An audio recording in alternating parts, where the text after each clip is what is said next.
Excited na nga kami ng mga araw na pupunta kami ng Boracay. Sa tagal naming hindi nakagala, hay nako, sobrang saya talaga namin. O di ba halata? Nadelay nga pala ng 3 oras ang flight namin dyan.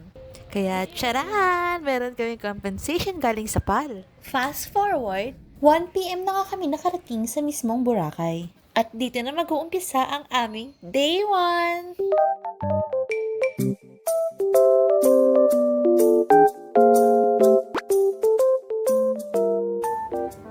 Hey guys! Sa Astoria Current nga pala ang napili naming tahanan sa 4 na araw. Kasama namin dito ang malapit naming kaibigan na si Ellen at si George.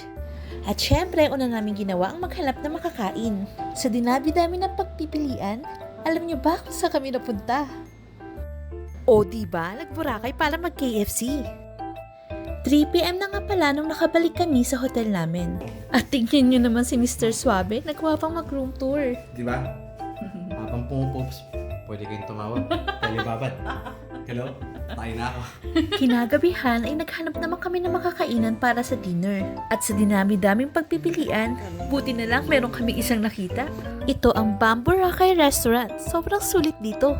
At alam nyo na kung ano ang next. Andito nga pala kami sa OM Bar. Dito kami nagkita-kita ng mga high school friends namin na nasa Boracay din ng mga panahong iyon. Hindi nga pala sumama sa amin si Ellen at George dahil baka ma-OP daw sila.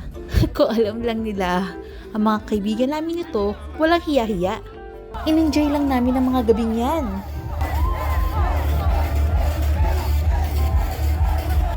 Oh, ayan, todo hataw pa. Akala mo walang flight yung mga yan kinabukasan. At yan lang ang nangyari sa amin sa unang araw namin sa Boracay. Hanggang sa muli!